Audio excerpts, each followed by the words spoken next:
Philly, what's good, y'all?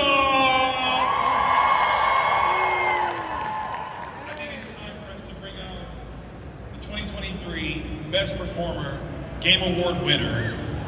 Yeah, that's right, make that noise. For Mr. Newbon!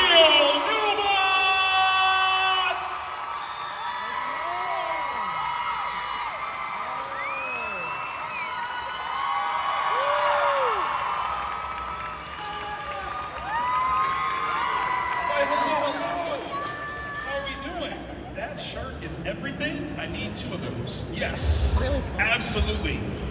Good evening. Welcome to Philly. We are super happy to have you here. Thank you so much. It's Absolutely. to be here. Thank you. I've tested the room. Everyone hates your work. They're just like they just can't stand. That tracks. They just don't like it. They're here for. They thought like somebody else was going to be here. They were like Neil Diamond. That's what they thought. It was crazy. And I was like, no, get it right. But no, I gotta know. Okay, so video games is such a prevalent part of your career right now, for sure. How are video games growing up for you? Being overseas, was that a huge culture in the UK? Massive, yeah. Really? I mean, I've been playing games since the 80s. Let's talk about it. Yeah. We gotta go system games. Let's get into it. Yeah. What you got? What was your first? What was your game du jour back in the day? So I used to play a thing called a ZX Spectrum, which is a very my classic. gamers. I know, right? I know. Thank you, the one Gen Xer in the room. I know what it was. Yeah, I was gonna say, come on, I knew what it was. I knew what it was. No, these things were so old that you used to have to program your own games through basic code. So I used to do basic code and make my own games. It was terrible. No. And there was a heartbreaking thing that's like Back to School, Rebel Star, these very early games I used to play. They were like tape-based. It took 45 minutes to load up. Right. And can we use profanity or not? Yes! That's not a question for you. That's a question. Listen, you're the star. I'll try and avoid it. But basically, it was an emotional roller coaster because 45 minutes to load, and that would just go on and on with all these different colours. And at some point during the gameplay, if it broke, it would be like, can I then sit through another 45 minutes of my young life to invest in a game that's kind of, yeah. So that was my first gaming experience. I think the investment that you gave back then is part of the reason why you're so phenomenal now. I just love the fact that back then my parents would have gone, he's wasting his life on games. Do you know what I mean? It's like, he'll never make a future. This is a terrible waste of his time. I need you to build a time machine and go back and tell your parents, ha! Like, just say ha! I would have done that. I would have gone back to my younger self and said that the fascination I had with stories, books, novels, games, roleplay, even though I got bullied for it, would be a testament to what I was allowed to do as an artist. I love that. I love that. Make some noise for that, y'all. For real. One thing I think if anybody needs to hear this is that, don't let anybody tell you what you should like and how you should be in life, because ultimately it's your life, not theirs. Come on now. And a lot of people I'm asking a meal right now. I am here for all of that. Absolutely. When it comes to acting, this is something of a family business, yes? Yeah, it is. So when you decide to get in, is it immediately welcomed, or are you kind of aware of the pitfalls, and your family's kind of like, don't do this? In terms of getting into the acting business, was it something that, like, when you're like, hey, I think I want to get into it? Oh no, I knew when I was a kid. Okay. I don't really talk much about my private life, but I don't mind talking about these aspects. Of course. It's all about games and work and stuff. But my mum encouraged me to get into acting. I think she wanted to be an actor but didn't have the bravery at the time, because she was like from the 50s and 60s, right? So it was a little different. Yeah. And so I showed a propensity and an enjoyment of theatre and all that stuff. So she really helped me get into it in a way of like National Youth Theatre and stuff like that. So she sort of helped encourage me with it. I was lucky. When I was an adult, I think they all thought I should quit. But as a kid, she was like, it's fine. No, not because they didn't like it, just because they saw the amount of pain I went through. I understand. Do you have any actors in the room? I am so sorry for them. I'm not sorry you found acting. I'm sorry for what you may or not go through. Because it's a very lonely experience, even though other actors have the same experience. When you go through it, it feels so deeply personal. When you don't get a gig. Here's the thing, unless you know this already, so apologies. Try and think about the audition as the job, not the job. Just think about going into the room and showing your work. That is your job. That's what you do as an actor. And then if you get the job, you get another opportunity with that character to develop it further. The second that I changed my point of view on that, it revolutionized my auditions. It stopped me being really insecure about myself and about my work and about being an actor and all that stuff. And I just got on with the job that I had. It was great. Make some noise for that one more time. You're now a part of the cult, Dan. Well done. Because, and I think there's some... I sound like a cult leader. I'm so sorry. And we are all happily joining in, yes. Kool-Aid is being spread out to everyone. It's fine. But no, I think the thing about it is finding the professionalism in art and craft is so very important because it does stave away those feelings of, oh, I'm not good enough. It's sometimes the role isn't right, and that's absolutely fine. Yeah, absolutely. Not only that, but also a big part of life, modern life, that people have to deal with, I think, is this somehow insidious subconscious sense of entitlement that is seeped through culture, seeped through media, seeped through all this kind of stuff that sometimes we're not even aware of. That occasionally can get the better of us when we think that, oh, that's not fair, life owes me. Right, life owes you nothing. It doesn't owe you anything. People can be fair, right? If they choose to be. They should choose to be. But life is not fair. And here's the thing, that all this stuff is not bad. It's just reality. Yes. So if you're lucky enough to get the job, then you should have extreme gratitude for that. I'm not talking about being taken advantage of or exploitation, different conversations. But if you have a good job, and it's great, no matter what it is, whether it's acting or whatever, the wood carpentry, whatever the thing is, if you enjoy it, if it fulfills you, and you can make money from it, be grateful every day for it. Of course. And hold that close, because life is a real ship for shows sometimes. And it's hard. Yes. And that's the great thing about our life, if you choose it in a certain way, is that the control you have is your choice of what you want to do with your life. It's not easy, but if you're lucky, great. That perspective is why we're all fans of you. Like literally that right there. The gratitude in every performance. And I think there's something magical about hearing you discuss how you get to that space. Can we get into the methodology of your acting? Sure. Because I read somewhere that, particularly in Baldur's Gate, you studied a cat for... Yeah, I used a lot of stuff in the story. I mean, I've been training for, I would say I've been training for almost 20 years. I love it. So I started training 4 years of method, where I developed the skills, developed the voice. I do a lot of work in like Newbon, Malcolm's work, community latte, mask work, animal studies, movement, all that kind of stuff. So I've tried to pick as many different skill sets and develop them as far as I can. It takes a long time, obviously. And I'm definitely not a master of acting, I would say. I disagree. I think you're quite masterful at it. I think I'm good. I definitely know that I'm good. I don't know about that level yet. How about that takes? How about we ask them? It's fine. It's really okay. But the point I'm trying to make is that I still consider myself very much a journeyman crafts person. I appreciate it. I think that's the thing about the craft. Is that it's a lifelong interaction. Yes, there's always something to learn. There's always something new to learn. Sometimes you start getting into a habit and you have to break that habit and learn something else, which is a cool thing about it. With Astarion, we had 4.5 years. It was one of the most detailed, developed characters. Stephen Rooney is a beautiful writer. And the other writers that contributed to Astarion as well, they were incredible. Absolutely. The source material was fantastic to begin with. So it gave me a lot of fuel to really push as far as I possibly could every aspect of him and do as many different tools in him. I love it. So, but yeah, the cat is called Cat because I respect his privacy. Right. It's a stray cat that lives in my garden from time to time. He's now adopted one of the neighbours. Okay. So he's semi-stray. Got you. But he's mad. He's completely bonkers.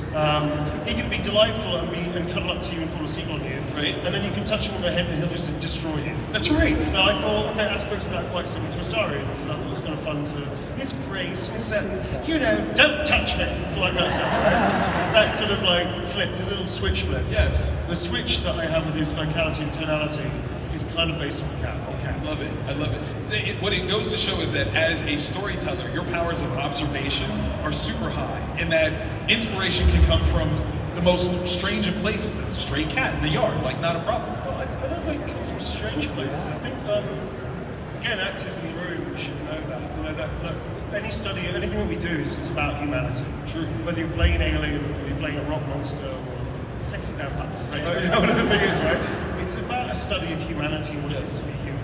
So your source material is the entire world.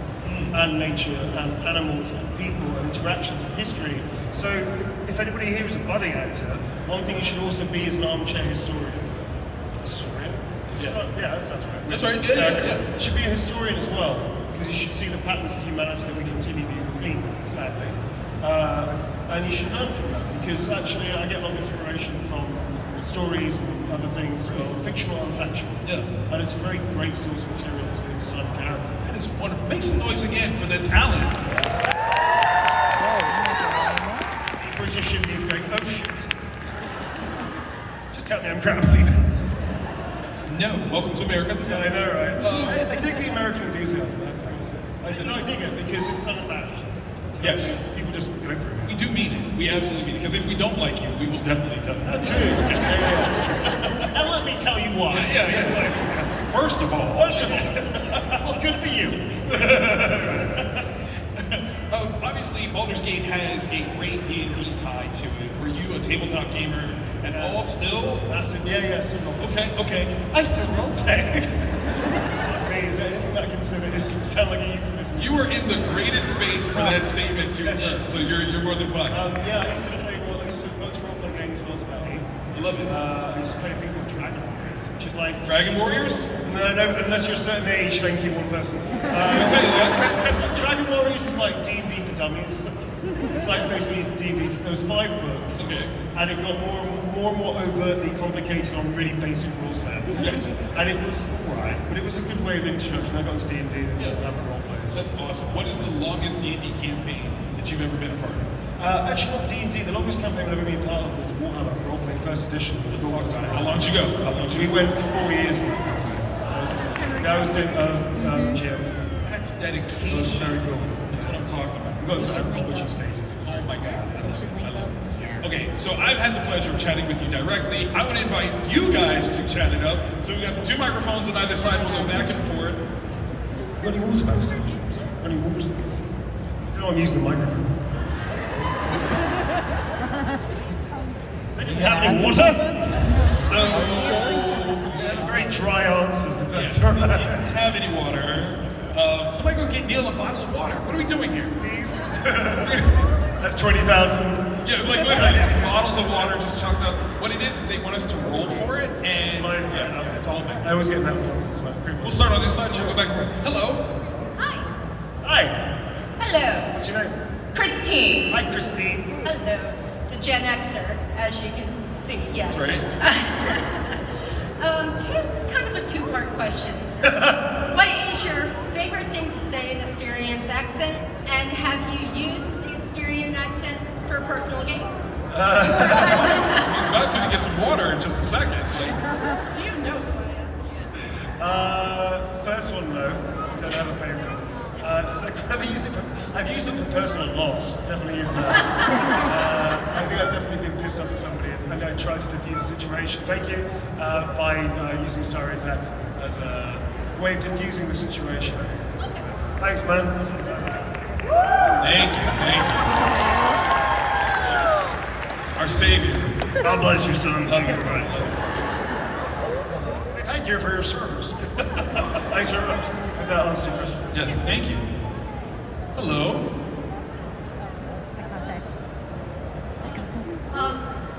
Hi. What's your name, love? Logan. Hi, Logan.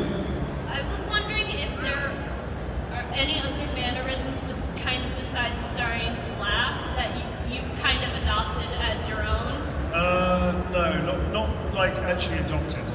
I put them on because they're funny as hell. But I definitely know his giggle was the only thing that I've come away with. And that's enough. I think it's enough. Because I walked around like this the whole time going, hello. What's that, officer? I was speeding, was I? No, it's not going to be useful. No, the only thing I got is his giggle. And that's only when I feel particularly mischievous, which is quite often. I'd like to give you a question. Thank you very much. Great question. Thank you. Hello. Hi. I'm Mars. Hi, Mars. So, something that I love as a consumer of media is crossover, and you've played several iconic characters at this point, obviously Astarion, but also Heisenberg. Yeah. Glad you dig it. And for anyone who also played the game Detroit to Become Human, you played a character. You played a character that I prefer not to remember his name because he reminds me of Elon Musk. And then also an android-phobic cop. So my question for you... Could be a coffee dipshit. My Sorry. favorite part is when you go... Yeah, that was a funny moment. I didn't think David was going to let me get away with that. So, He was very generous with me. I got to get rid of that shit. my question for you is, if you were to put Gavin and Heisenberg and Astarion, and we'll throw in Elon Musk clone too, if you were to put all of them in a room together, how do you think that would go? I don't know. I'm going to be honest. These questions, I have zero opinion on. The reason that is I'd much rather hear your opinion on it. Because I had no existence, do you know what I mean? I only did that job. So I purposely don't have headcanon for any of my characters. Because it's better that I hear your canon. Here's the thing, as an actor, right? We live the story, we do our work, we create it with the writers, the directors, and everybody else, all the amazing people at Larian or Monty, whatever it is, whichever game we're on. And then we offer it up. At that point, I say goodbye to that experience. And we just watch and see what happens. Because that's art. I don't have an opinion beyond it because I don't really think it's valid. Because here's the thing, I'd much rather you tell me your opinion on that. So tell me your opinion. Everybody's listening. With bated breath to Abby. I spent too much time thinking about it. I think Gavin would probably have enough to just be so fucking done with the story. There we go. I can't stand this guy. Heisenberg would be the really interesting one. I feel like Elon Musk clone would be sitting in the back just studying everyone's... His name is okay. I don't remember his name! That's the truth. That's what Anybody else want to educate them? Yes, yes. What's his name? Kamsky! Hey, there you go. Elijah Kamsky, that was his name. Go. Yep. He would be in the back studying everybody's everything, and Heisenberg is. I feel like Heisenberg and Astarion, that would be the dynamic to watch. That'd be an interesting vibe. Yeah. Well, I don't want to take up any more of your Thanks so time, but much. thank you. No worries. Appreciate that. Another one. Hello. Yeah, that's right. That's Hello. So I'm a film student, unapologetically fishing for ideas. What do you? Yeah, there were witnesses here, right? What do you think the most important stories are to be told right now? Ooh. The most important stories, all of them. All of them. All stories are important. It really depends on what you're trying to say as a filmmaker. I mean, in my opinion, it's completely irrelevant to your art. What do you think is the most important story that you want to tell? That's the question. So don't ever ask anybody, what do you think is the best story to tell? When you're really looking for ideas for yourself. You need to ask them for yourself. What story do you want to tell? You don't have to answer. Right, I'm just thinking. No, but it's a very important point. As an actor, people try to sometimes emulate other performances. That's a great actor, I want to be like that. Fuck that. Be your own person, be your own artist, be your own voice. Make sense? Yes, Very thank you. important that you have that mentality shift, because then you won't be in competition with anybody. You'll just be doing what you want to do. Good luck. Thank you so much. I love it. Hello. Hello, I'm Mackenzie. Hi, Mackenzie. I just wanted to ask, what did you love the most about Astarion while you were playing your role as Astarion? What do I love? What do you love the most about Starry? About him as a character, or about the experience? The character arc. Oh, sure. I just love the fact his like incessant drive and desire to be utterly free, and therefore unshackled by other people's opinions of him. Still with the capacity of being able to be a friend, or fall in love, or be a terrible, terrible person. I like the fact that I got to play all of them. So yeah, I mean, it sounds weird, but actually I got to play every iteration of Astarion. That's a dream for an actor. Absolutely. Because you only usually get one linear story. Right. I got to do every story of it. So I love everything. I mean, I love Astarion. I'm in love with my characters, you know. So him as a being is a wonderful, wonderful experience to remember from the last years. Thanks. Thank you. Thanks, Mackenzie. Hello. Hello. Hello. Hi, Dana. I actually have a kind of two-part question. I apologize. It's about motion capture. I have a few friends who work in some of the computer aspect of it, and I was wondering if you've noticed changes to how like the positions suits are over time as... No, it doesn't work like that. It changes because of the studio requirements. So each studio has their own... Whoa, it's not that kind of show. Slow down. Yeah, I got some tattoo markers. So these ones are based on Imaginarium's tattoo marker, which I got the idea when I did a thing called Planet of the Apes Last Frontier. I got them done in the pandemic, so I just thought, fuck it. Every studio has their own set and own positioning based on their own system and how they deal with it. So it doesn't, these don't change. The technology hasn't really changed for quite some time. The fidelity of the software and the rendering, what you put it into, the rigs, etc., they've got better. So you can have more Newbon, especially with HMC's cinematic cameras. What's your second part?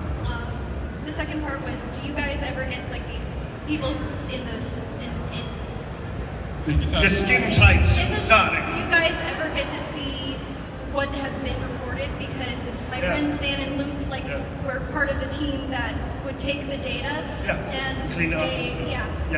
It's called real time. So real time is a tool that because I direct as well. So real time is very useful. It's not accurate. True data is literal what you see in the volume for real live action, and then you might see raw data afterwards, which is kind of accurate.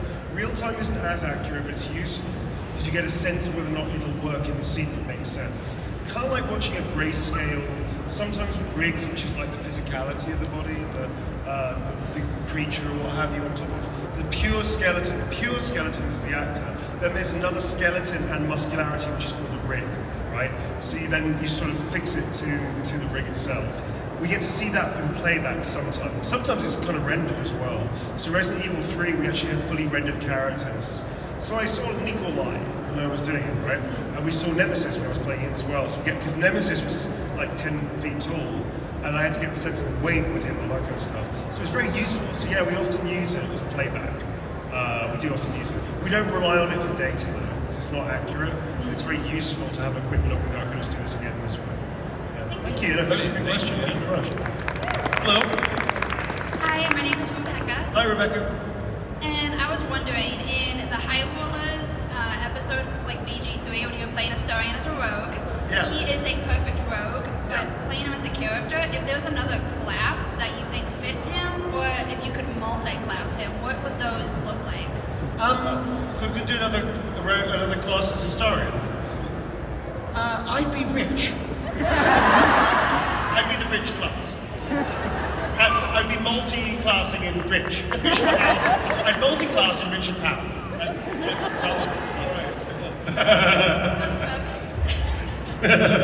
Appreciate it. Thank you. Hello. Hi, my name's Toby. Hey, Toby. I was wondering, since Astarion is so much of a complex character, I just wanted to ask how much creative liberty were you given with it? Like, how much of Astarion is you and how much is the script? You're not me, but my input, you mean? Yeah. Actually, remarkably quite a lot. I didn't change any of the dialogue. The dialogue was so well written. The only thing that I asked for, which Stephen did anyway often, was contractions. Oh my god, you've changed. It's like an awesome magic trick. Setting up. Wow! Yes. Sorry, I was very distracted. Squirrel. Sorry, so the writing was so good, I didn't improvise anything. The only thing that I did was do funky things with the lines that Stephen, the writer, initially hadn't thought about. I didn't think I was going to do certain inflections and certain deliveries in the way that I did, or play certain jokes in the way that I did. And so he started writing to that rhythm. And then I started following his rhythm and started funking around with it even more. So it was like a nice symbiotic relationship that we had. But I didn't improvise any lines. Like all the lines were so well written. They gave me a lot of freedom to really develop aspects of the character. The flamboyant nature of the sort of things there. The stance, for instance, the mocap the stance he has, which is called a bass pose. It's actually a unique bass pose. Thank you, one person. It's actually a unique bass pose. The other characters don't stand like that. So things like that were really generous and encouraged me to take a lot of liberties, and that's where I got so much fun out of his character. To the point where new directors coming on would often talk to me and say, well, how do you see him? Because obviously I'll have a better understanding of him at that point, like 2-3 years down the line. You know what I mean? So remarkably, they gave me a lot of input into how he should be, which was amazing, generous. I love them very much. Thank you. Thank you, good question. No. I have to be the bad guy in the room and tell you we've got like 8 minutes left, so we'll try to get through as many people as we possibly can. I'm the problem. Not even. Hello. Hi, Neil. Thank you so much for being here. No worries, I got asked. I'm in conservation. What's your name? Diana. Hi, Diana. Hi. So I'm in conservation, and wildlife and biodiversity is a huge part of my life, and it's why I'm a druid elf all the time. But I was wondering, you mentioned a stray cat being your inspirational for a Astarion. Yeah, his name's Cat, because I respect his boundaries. I was wondering if there was any other part of nature or wildlife in general that kind of inspires you to be Astarion, anything in your performance? Is there anything else in nature that I used? No, I didn't use anything beyond, the animal work was a lot, so I used a lot of that with certain things, it informed me in certain ways. He's actually a city boy. Astarion's a city kid, he's not actually an outdoorsy person, right? Do you know what I mean? He's become outdoorsy, but he's not really outdoorsy. So I actually focused on the sort of lavish, luxury, the want and desire of nice things. Fun enough, was a bigger part than nature. One thing that I didn't do was musicality. I actually believe all my characters have musicality and tonality.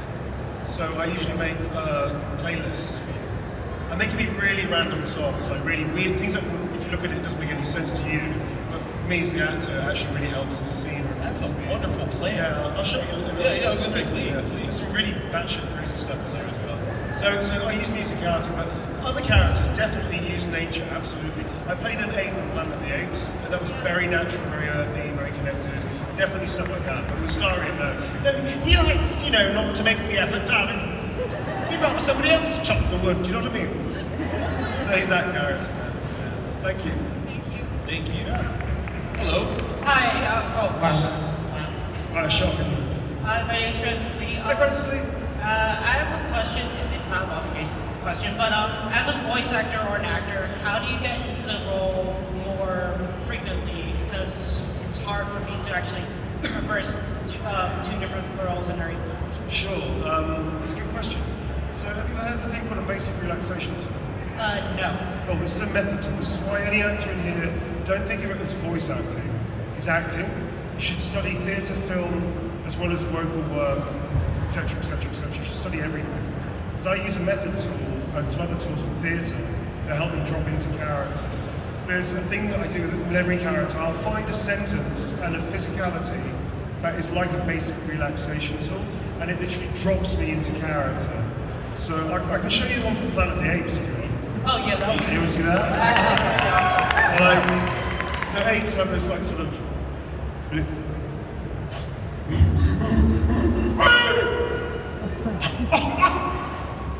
Like that, just like that, just drop into. Thank you. So no wonder why I It's keep very smiling. simple, and nobody tells you what to do. Like Astarion's one is, hello, my name's Astarion, and that just drops me into So a character. bit more flamboyant for a starring. Okay. It's not flamboyance. Is it? No, it's theatricality. It's a big difference. Okay. It's a presentation to avoid you seeing the reality of it. Okay. It's not flamboyant. Well, he is flamboyant, but it's not flamboyance. That's not the point. I think the point I'm trying to make is that find a movement or something, and then like, Heisenberg's like that. I don't know. That's how I got into Heisenberg, right? It's a little thing that you as the actor know that nobody else gives a shit about, that helps you drop into the character. And it's for you alone, you don't have to explain it to anybody, and it's not for anybody else, it's just for you. James Gandolfini used to do this elephantine movement and noise every time you do a scene. It's weird, but it doesn't matter, it's just for you as the actor. Oh. You have to relate it to the actor. Thank you so much. I might use it for a future stream voice acting thing. Sure, but make it Thank you your so own much. thing. Find your own thing, yeah? I think we have time for one or two more, so we'll see what we can do. Hello. Hi, Neil. Hi. So what's your Twitch stream? What's your name? Felicity. Hi, Felicity. Hi again. You've been playing Baldur's Gate on your Twitch streams, and you have your own character, Bowie, right? Bowie.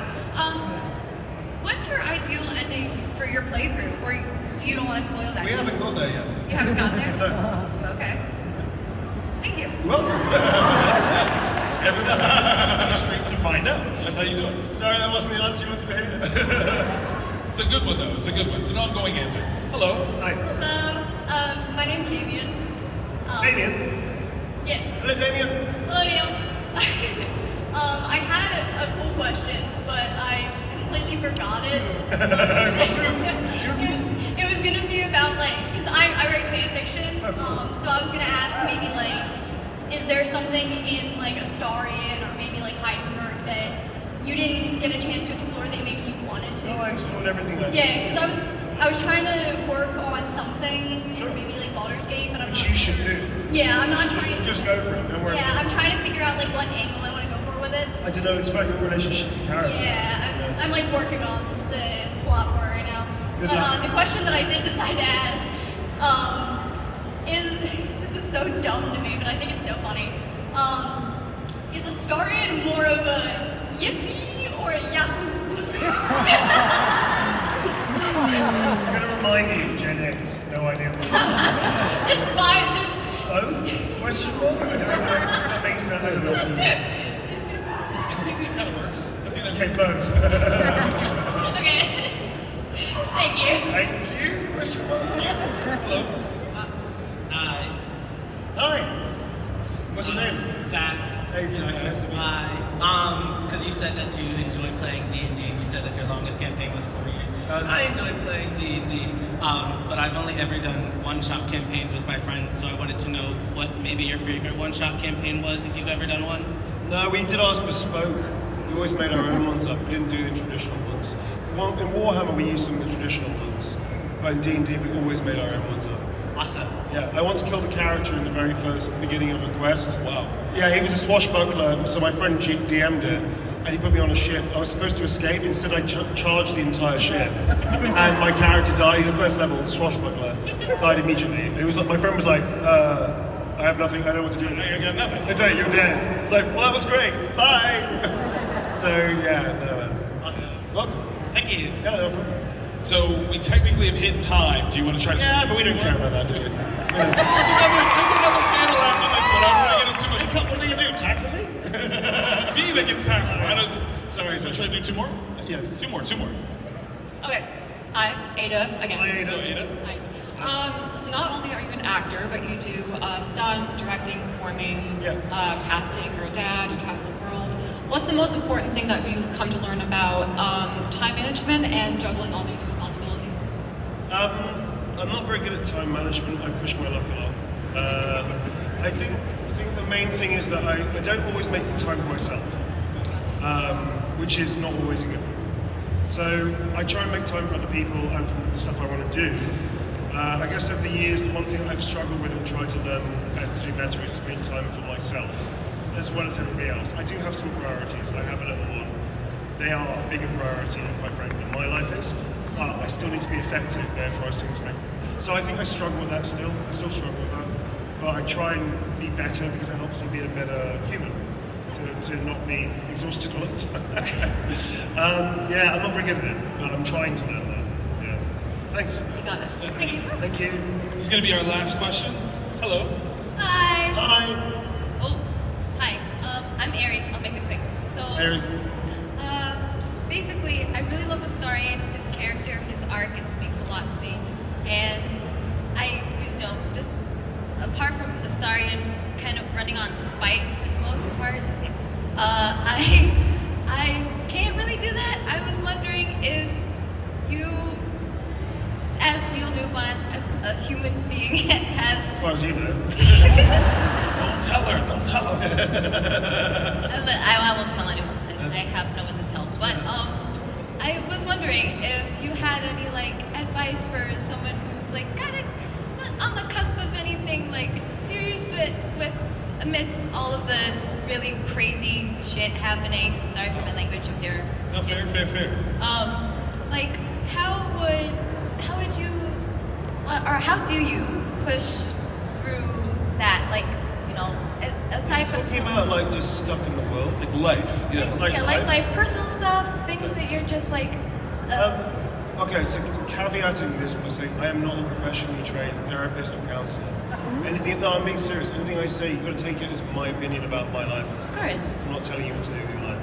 The one big thing, and this sounds incredibly cheesy, but it's true, that I changed a long time ago, like 20, 30 years ago, when I was a teenager actually, is I have cultivated an expression and experience of deep gratitude in my life.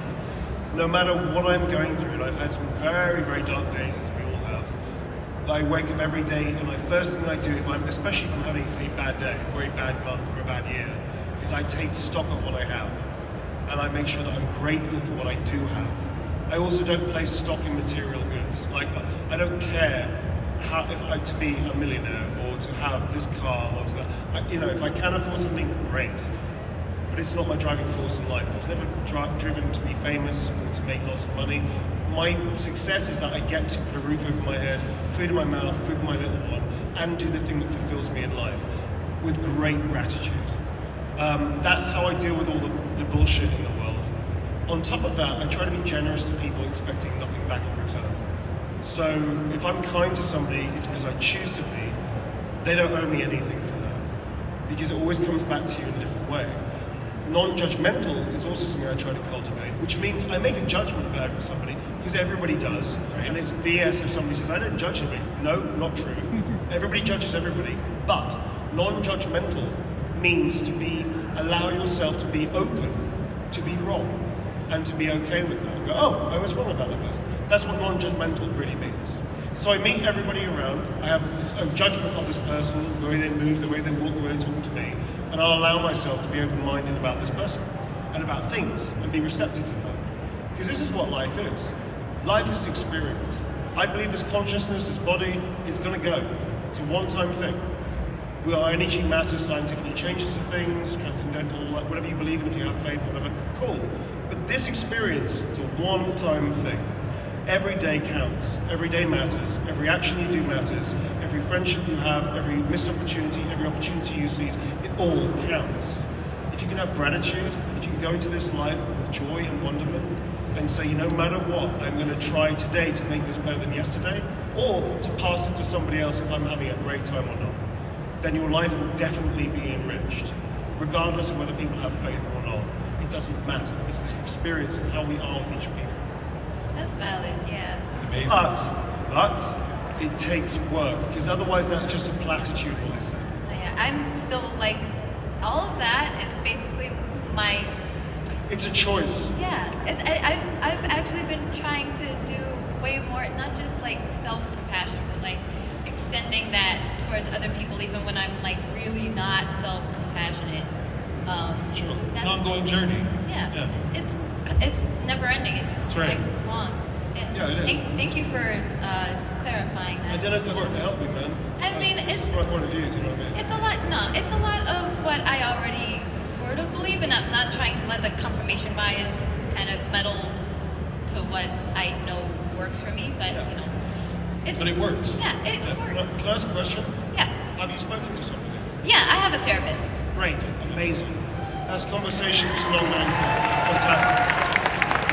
I would say their opinion about this kind of subject matter is far more valid than mine. I'm just an actor, director. Oh yeah, no, I just ask because I value your opinion as, you know, a human first and foremost, but also like someone who has unique experiences as an actor, as someone with a family, with somebody who has a bunch of stuff to balance. It all comes down to gratitude, man.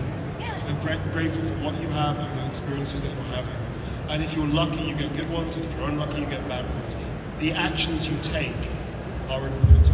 Because all of us can sit there feeling bad for ourselves, and I've definitely done it many times. If we can take an action, if we get support, if we're lucky to have good friends or chosen family around us, then we can get to take a healthy action to help. That's amazing.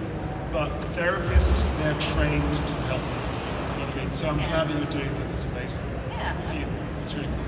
Thank you. Billy, let's show our gratitude. Thank you so very much for joining us. Come see him all weekend. If you didn't get a chance to ask a question, hit him up over there, ask your question, and enjoy having all the things that he does. Phil, thank you so much.